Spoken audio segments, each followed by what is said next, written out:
More than 1,000 international students and mentors converged on Dubai this week for the Education Without Borders conference. One young American was here not to learn, but to teach her fellow youth. Emirates News' Laura Morkova spoke to 13-year-old child prodigy Adora Svitak and asked her why she was invited to this year's conference. I gave a speech to the mainly university student audience, and I spoke about what adults could learn from kids, or more specifically what they as young people could teach adults.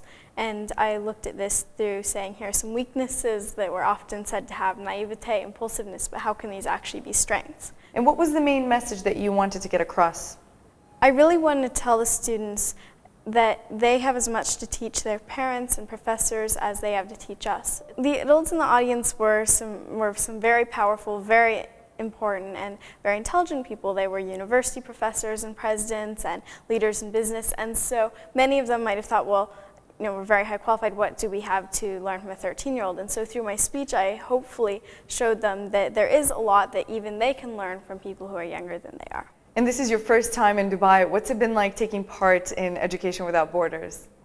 Well, it was an incredible experience. Definitely this was a conference like no other. Just seeing all the fireworks and the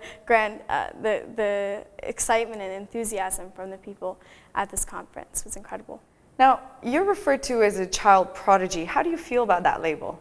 I've never been super fond of the child prodigy title because I think that my success has a lot to do with more support of people around me and opportunities than it has to do with any intelligence on my own part. Okay, so what would you describe yourself as? I would describe myself as a student, a teacher, a writer, and an activist, and I think that those are titles which also have much more longevity.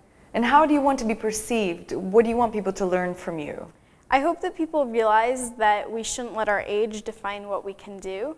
We've done a lot in your short life. What are your future goals?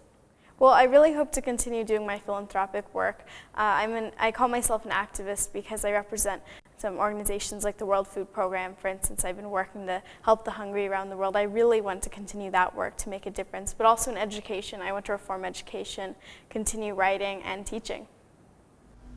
Good for her.